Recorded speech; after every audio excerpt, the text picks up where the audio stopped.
What's up, guys? Devin Zander here with my co-host Clayton Johnson. and we are the Rowdy Boys. Yes, we fucking are. Yes, you are back in the seat right. again, God, dude. guys, AC has been out for a week, so we missed recording last week. They fixed it though. I think We were almost going to do a shirtless One. podcast. But that would have been too hot to handle. Guys, Yeah. today though we X-rated. are talking about something that I struggled with a lot last year. It actually cost me probably $500,000, maybe more. But it is why you cannot sell customers what they need. Okay, you know what your customers need, but you can't sell them it because they don't fucking want that. Okay, you gotta sell customers what they want, not what they need. And Or also another way to say is you can't sell what you want to sell. yes, Yes. you or, think it's good, but does the market? yeah. And To be honest, I mean, like the key is, I mean, okay. So everybody starts like this. You have this like creative idea, right? yeah, you're like, everyone's gonna love it. Right. And I mean, specifically for me, I'm like, dude, I just want to, pick the perfect thing, and I'm going to strategize about it and create this like perfect product. And it's going to take me 2 years to build this like perfect product, and then I'm going to launch it, right, and see how it's going to work. Do you see anything wrong with that strategy? Yeah, man, you spend 2 years working on something, making zero money, you launch it, and you have no clue if anybody's gonna like it. Yeah, man. So tell me like about how you, tell me an example of what happened when you did this and like the problems that ensued. God, guys, our lovely, lovely viewers of the number one marketing podcast in the galaxy, I would love to share with you how I lost $500,000 Yes. last year. Let's hear these painful 2020. stories. Yes. Dude, so for the past few years, we were selling this product to HCOM, and everybody loved it. And it's not about the product. It's about what the product was about, which is drop shipping, right? Everybody wanted a really simple way to get started with e-commerce and make money. And drop shipping is the easiest way because you literally need no fucking skills whatsoever because Sounds good just, for me. Yeah, you just go to AliExpress. You're like, I think people will like this. I'll sell it. So we had a course teach me how to sell that. And we made like over $20 million. It was killer. People loved it, and it crushed with cold traffic. Now here's the fuck up, because we eventually created another product because we stopped doing drop shipping ourselves, and we were making like millions selling t-shirts, mugs, hats, things like that, right? And it's print on demand. So where this differs, because a lot of people, here's my thought process was, okay, there's no inventory with drop shipping, so there's no inventory with print on demand either. It's just a fulfillment center, prints a shirt and ships it to the customer whenever you get an order. And in my head, I'm like, they're the same damn thing. So I can sell a print on demand course and people are going to want it just as much. And lo and behold, we create our print on demand course, right? And we're like so happy because this is something we're really passionate about. And we're like, this is what people need, because drop shipping isn't like a good long-term business model. It's good for fucking around, like learning the basics, making some money, but it's not a good long-term business model because you can't brand. And then if you want to build a brand, you need to start white labeling and doing all this complex stuff. Yeah. So it's actually more difficult than people think it is. So in my head, I'm like, well, it's good for getting started though. Still, it's good for messing around. Yeah, I would say. Okay. No, I mean, people make millions doing it, so I can't rag on it. But in my mind, I'm like, this is what we're doing. This is what we're building, a real brand, and we just made like an 8-figure exit, doing print-on-demand products. So we'll teach people how to do that. Okay. And we sell it to our own email list, and it goes well. So we're like, yes, this is fucking great. People like it. Not realizing, okay, well, our email list might not necessarily like the product. They like us. Yeah. And then came time for cold ads, right? So, all right, time to launch the YouTube ads or the Facebook ads, just like we did for HCOM. Let's get to those $1 million, $2 million months. Let's go. Yeah. And dude, crickets. And I'm really? like, I don't understand. What's the difference? Like, the webinar structure is the same. The pitch is the same. Price point is the same. Guarantees, everything is the same. What's different? Okay, it's just like the mechanism to success, right? Which is drop shipping versus print on demand. And what I found was, even though, and I surveyed a bunch of people because I'm not going to just fucking sit there and be like, this doesn't work. I guess I won't investigate. I'll just drop it forever. Yeah, I want to know why, dude. I'm going to tell you exactly why. Because we found, and what the overwhelming survey results said was that people do drop shipping because they can just pick a product, sell it, and it's no work.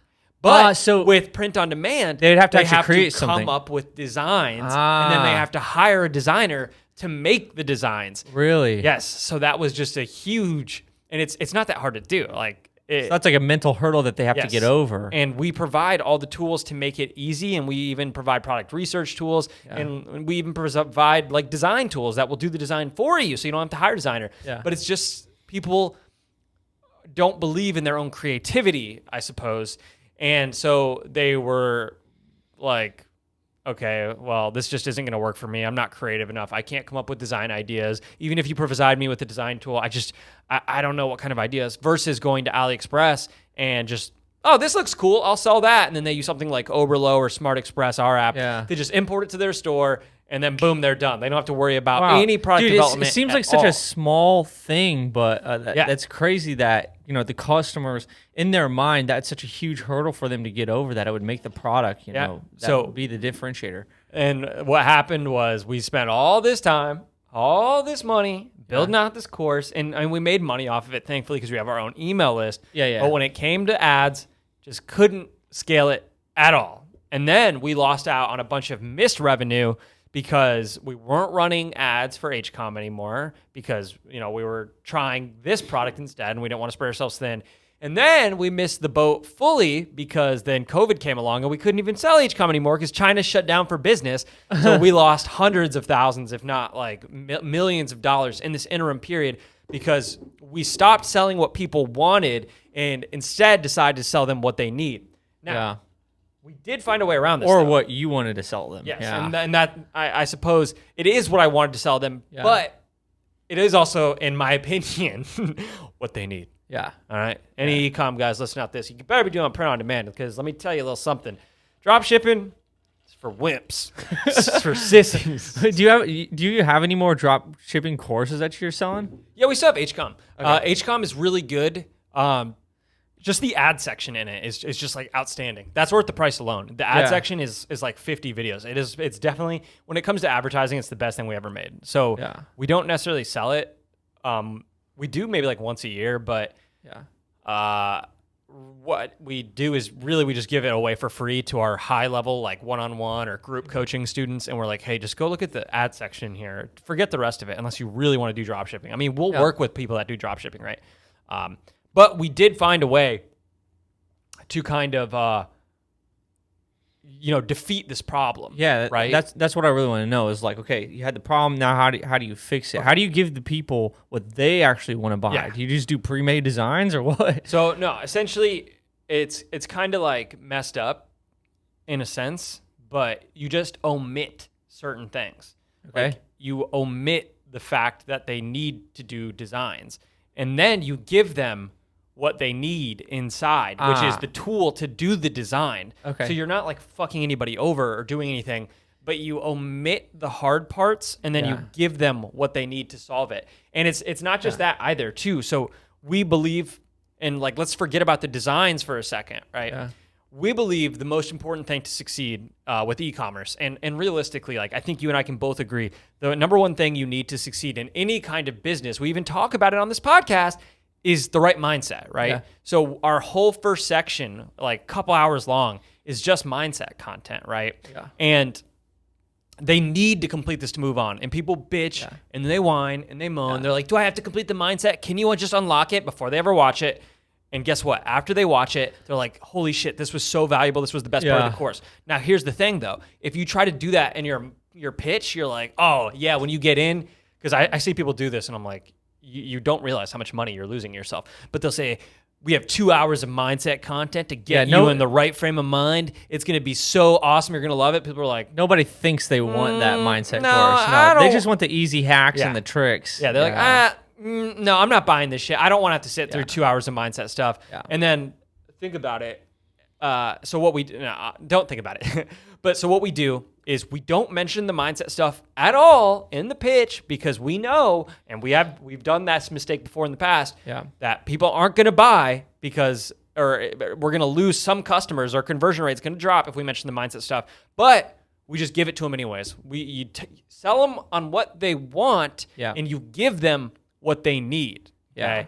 And then people might want to, like, And here's the thing too, is people get like so creative about it. Well, they're like, well, what if they want this, this, and that? And it's like, well, really, they don't. Whatever's working in the market right now is definitely what people want. Yeah. So people wonder, how can they differentiate themselves?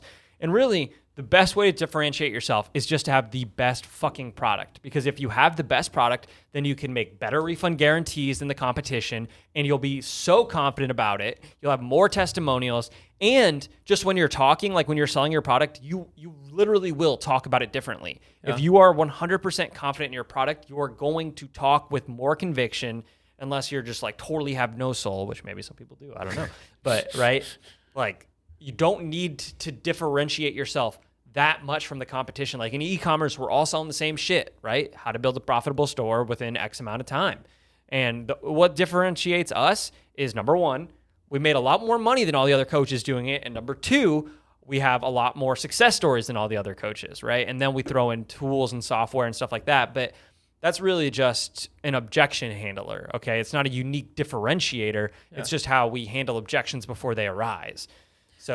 So how do you, like, let's say you are thinking about a new product that you're going to launch. Instead of doing what you've done before, how would you test the market? How would you try to figure out what the market wants so that you don't build something that they actually don't want? Yeah, so what we just started doing was surveying our customers. Okay. It's as simple. It's like what we talked about in the past episodes. What do you do? Most people's problems would be solved if they would just pick up the phone and talk with their users, right? Yeah. That's all there is to it. it. What do you do if you have this like amazing idea that you think is going to work though? Dude, something that we've done in the past is just we run ads to like fake pages before we develop anything. Yeah. And we'll see how cheap the cost per lead is. Okay. So if the cost per link click and the cost per lead are within a very acceptable range, or if they're like super low, we're like, all right, we'll try this. And then you build the pitch before you build the course or whatever the product may be. Right? So would it just be like a simple ad to like a sales page and then an opt-in at the bottom, or? What we do is it's like, so for instance, we released a jewelry course recently. This is something that we've been having a lot of success in, and I think it actually is the lowest barrier to entry in e-commerce right now. So number one, we survey our users, right? And then we come up with like a fake opt-in page, and then we just run ads to it saying like, hey, check out the jewelry, blah, blah, blah, blah, blah, print-on-demand jewelry, cheat sheet for selling more jewelry, something like that. Okay. And so it'd be like an opt-in, actually. Yeah, it's like a lead magnet page. Okay. And then we just see how it goes. And then we build from there. Before we build the course, we build the webinar, because building a course is like super time intensive, right? Yeah. It requires a lot of time, a lot of strategy, and a lot of thinking. And so instead what we do is we either build the sale. It depends on which medium you're going to sell your product through, right? Like people sell it through sales pages, VSLs, webinars, whatever, right? In this instance for us, it's a webinar. So we build the webinar first, okay? What I would recommend doing, we didn't do this, but it's because I had already surveyed the list and I was very confident because of the overwhelming amount of responses that we had gotten. Typically what you want to do is write the webinar yourself before you invest in an expensive copywriter, and then you run it to your list and see how it performs, right? Even better if you can run it to cold traffic and see how it performs. But some people might not feel comfortable doing that. They might not have the budget, whatever. If you run it to your list first, then you can take the money you make from that and then use that as the fund for your ads to test with cold traffic. Yeah, I like that. After running to your list.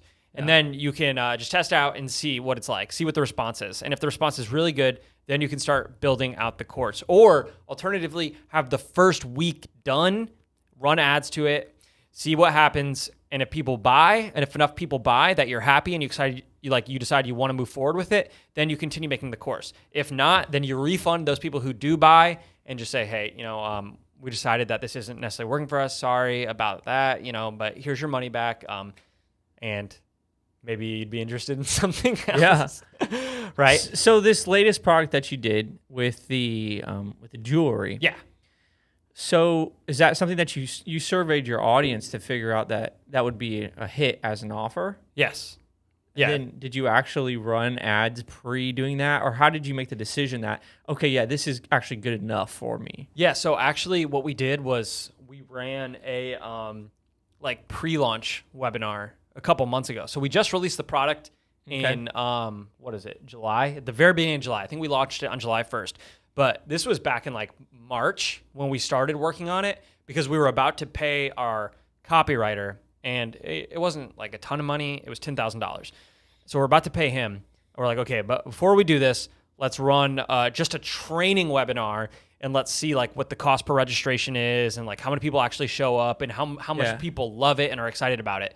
So, and do you know like how much like cost per registration you need to hit for it to be pretty good? dude, it's going to be so different from everybody else. We stay under 10. But you know what Yeah. for your Yeah. market what 10 it should be. $10. Okay. Yeah, if we can get them for $10, we're like really That's excited. that seems pretty cheap. And like if it's an online marketing, well, I guess I'm have a different market, but you know, if you can get webinar registrations for under $10, Yeah. probably pretty good. Dude, it's, I mean, yeah, we're hitting them for like $5, so we're pumped about it. And then so we did that and just saw like what the metrics were. I can't remember the exact stats because it was a few months ago, but I know we were happy about it. And actually, someone literally emailed me about it like 2 days ago, saying that they loved it, and I was like, this is kind of weird. I had to check. I'm like, okay, it says this email, March 15th. I'm like, what is this? But hey, you know, whatever. Yeah. So yeah, I mean, I just realized that we went in blind with the POD system, and it's still good. We sold over $1 million worth of it over the year, and people really liked it. People got really good results with it.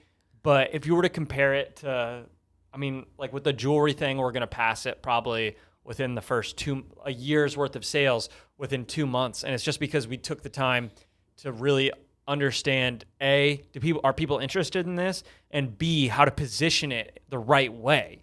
Yeah. Right? Because even if people might not be interested in what is inside the product necessarily, even though it's what's best for them, right? Because think about it in terms of a diet, right? Like if you sell people on eating really clean and eating salads every day, they're like, fuck, no, that sounds terrible. But if you sell them on something and it's like you don't really allude to what is in the diet, but you're really talking about the outcome a lot, and then they get inside and then they get to the diet, and then it's what they need, right? Yeah. So it's okay. As long as your product doesn't suck, as long as you're not lying or misleading people, you just might omit certain things. And learning that really, it was just huge, because like I mentioned before, dude, we lost so much money. I joined Todd Brown's mastermind, which was a great investment. Anybody thinking about doing that, get on the phone with them. Damien and Todd, absolute marketing geniuses, and really changed our business a lot. But the first conversation I had with him was I said to him, like, I fucked up, man. I sold people what they need instead of what they want. And he just said, hey, man, the first step of fixing it is realizing how bad you messed up. Yeah. So huge mistake, but dude, now everybody can learn from my fuck up. Okay, so there's a few more things to unpack, I think. All right. Number one is like the actual product itself. I mean, to be honest, what I'm thinking is that even if you have a product that wasn't what they wanted, there still might be a chance to give them what they want, and when they get in the product, that's what they actually need, right? Yeah. And that's the angle in which you sell the product at, right? Dude, what people want, man, is just an outcome.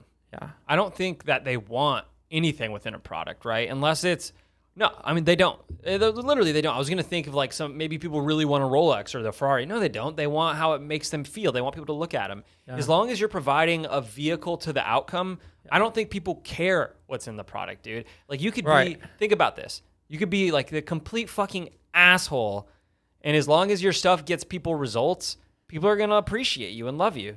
Yeah, maybe. I'm thinking about a certain person. I don't know. You might be thinking about him too. I don't know, but I think that the product does matter. And the product matters. It's got to be good. It's got to be able to get them to that result, is what I'm saying. If it gets them to that result, they're going to be happy no matter what. What I'm saying is that, let's say if you have a product right now and it's not selling, and it's because you're pitching exactly what's in the product. Well, you could change the angle a little bit, and then, sell them what they want and give them what they need. Yeah. So let's make an extreme example, because I'm in SEO. When I'm running ads, SEO has the worst pitch of all time. It's like, hey, would you like to do something that's like really hard and it works sometimes, You never and know it's if really it's gonna work. expensive and it takes a long time to work and it's really hard to track. Would you like to buy that product? No, that's like the worst sales pitch ever, right? So I think you gotta like sell them what they want, which is they want Better, more traffic. they want more traffic, More they sales, want more leads. fast rankings, things like that. Yeah. And there are ways to get people faster rankings. There are tricks to do. Let me give you an example. One of the things that we do in our managed service is we do something called an easy wins analysis.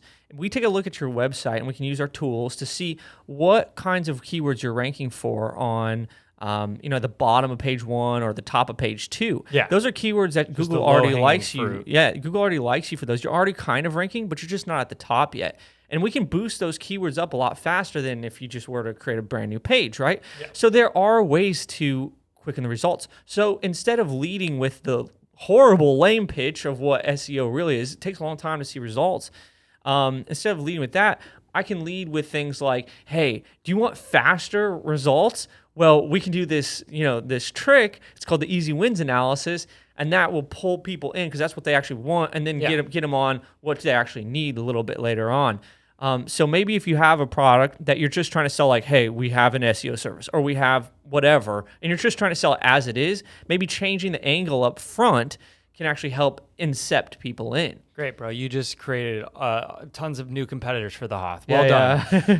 Well, another example, I think Alex Hormozi is using this, is like, when you go to the gym, people, what they really need is they really need like a real training plan and a real diet plan.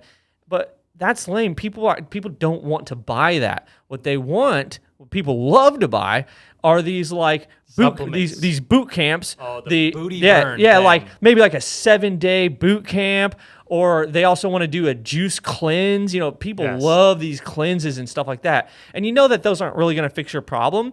But what that will do, if you can sell something like that on the front end, it'll get them in, maybe get them a small amount of results, enough that they're like, hey, I get to know you, they like you, and it's not going to be the full fix, but that can be your front end offer that sells them what they want, and then once they know and like and trust you, you can upsell them to like the real stuff with the stuff that they really need. But they're never going to buy that off the rip. It's really hard to convince them to buy that off the rip. Yeah. Sorry, I'm about done, but some of our products, Rowdy rant. a lot of people, selling that managed service right Yeah. off the rip sometimes can be hard. We do have a lot of people that dip their toes and they buy like a blog post or they buy a couple links. That was me. I bought some of those from you before. Yeah, exactly. So they can dip their toes in there, maybe get like a little bit of results or whatever, and then they're like, okay, how can I get more? So I think those are a few different ways you could think about giving people what they want, and then getting some what they want on the front, and then getting them to what they need on the back. Yeah, but I think that, essentially we're talking about the same thing, right? Yeah, Because yeah. it's just getting them, as long as your product in some ways, getting them to where they want to be, they're going to be happy. Yeah. So as long as your product provides results and it does what you say it does, right? Because look, in our pitch, what are we doing? We're always promising the transformation in almost everything we do. Like with these phone. I don't know why I call it a watch. Yeah, with right? these watch phones. They're Cool like story. promising us exclusivity, connectivity, and things like that, right? With watches, it's like social status and all these things. Like with SEO, it's more traffic. With us, it's freedom, quit your job, your boss, whatever, right? As long as our product actually fixes that, that is what we should be focusing on, right? And then your unique differentiator is how much better and how much more you care, and your guarantees, right? And how quickly you can get the results, which is based on how good your product is, right? And things like that. So I think as long as we're doing that, that's what we should be focusing on, and less about unless it's something your customers really want. Like people wanted drop shipping, right? But people didn't want to design t-shirts and do that. So we just focus on the outcome. Yeah. And then boom, Nice. we sell it, and then we give them what they need. And I would say, like, this has happened to me a bunch of times where I thought I know what's going to be a hit product and I'll launch it, and then it sucks. And no one likes it. And then there's other things that we've tried where I was like, dude, This'll no never work. one's going to care about this. And then you launch it and then everyone buys it. And I'm like, why are people buying this? And I think it's so important to understand that you are not the arbiter of what Yeah. works and what doesn't. The market will always tell you what they want. The market will always tell you what it works. And this applies not to just products, it applies to everything. If you have a great idea for an ad and you write Dude, some copy I'm and you gonna think tell your you about copy that is in just so a sec. sick, well, you know what? You test it against something else. You don't know. It's not up to you to decide what's going to work. It's up to the market. Dude, Go ahead. Yeah, perfect example of this is we've been putting off meme Facebook ads for, I don't know, like 6 months now. We're like, dude, people, serious e-com store owners aren't going to respond to meme ads. They're going to think it's ridiculous. They're going to think it's stupid. Yeah. I swear to God, we started running meme ads last week. They're performing like 8 to 10 times better than any other ads we're doing. You mean in terms of actual people that are clicking and opting in, or? Yes, and like lead value. Okay. It's crazy. And it might just be because the lead volume is so high, but they are much more profitable because we're getting leads like 10 times cheaper right now, 12 times cheaper. We didn't change the ad copy at all. We just the changed creative the image to a meme. It's like that Anakin meme where it's Pat or Anakin says, hey, I'm going to start a new store. It's going to convert so hard. And Padme says, you're using the SCUP conversion checklist, right? And then Anakin's got that blank face. And Padme, you're using the checklist, right? Yeah. He says it again. It's crushing. Yeah. So, again, I made the mistake of assuming that the marketplace wouldn't respond. I made an executive decision. Yeah, and this is coming from you. You've run like millions of Facebook ads. You know what I mean? Yes, Like we have spent so much money doing this, and I think I know what's best. Yeah. And clearly, I don't. And Austin was like, well, I don't care. I'm going to do it anyways. Yeah. And it crushed. And That's I how it felt is, like man. an idiot. So I think this is kind of the theme. Is that the theme to Data, take home? test. Is that you don't know what's going to work and what's not. You can go with your gut, and unless you have like a ton of business experience. You know what you should really do is just test. You should test out, you know, your ads against one another, even if you don't think it's going to work. See what the market responds to. You should test out the product ideas before you actually develop the product and see what the market responds to. Because you think in your mind that you know exactly what the audience wants or that your target market wants, the likelihood of that happening is probably pretty small in comparison to if you were to just go out and test it in the market. Yeah, and you don't have to spend a lot of money testing. Yeah. But one thing to remember, everybody listening, all around the world, all around the galaxy, all around the multiple universes, since we are transmitted in multiple universes, what I think we need to understand is that customers want things. You need to sell them what they want, okay? You're not going to be able to change what people want. And if you can, it's going to be a really fucking difficult task, okay? People are set. They think they know what they want, okay? They think they know what they need, which is what they want. But in reality, it's always separate, okay? So you got to give them you got to sell them what they want because you're not going to be able to change their mind on that. And then as long as your product is good, as long as you're confident in it, as long as you are passionate and love what you are selling, then give them what they need. Because if it's good, you shouldn't feel bad about doing it. If it's the best solution for whatever issue it is that you solve, you shouldn't feel bad about doing it because you will get them to that outcome and you are doing them a service. And by not selling them what they want, you are doing them a disservice. So sell them what they not want and then package inside of that what they need. All right, that's a Rowdy Boy fist bump. Hell yeah, Boom! man. Rowdy Boys! I hope I didn't break anybody's eardrums. The aliens over in like Trisolaris 8, you know, that next I universe don't even know over. what that is. Wow. Dude, yeah, it's made up. Yeah. Okay. Great. Yeah, they're like, my 17th eardrum just busted. Devin is getting rowdy again. And they talk in a weird Russian accent like that. Cool. But guys, we have a message for you. If you are on YouTube, if you haven't yet liked, commented, subscribed, Boom. what are you doing?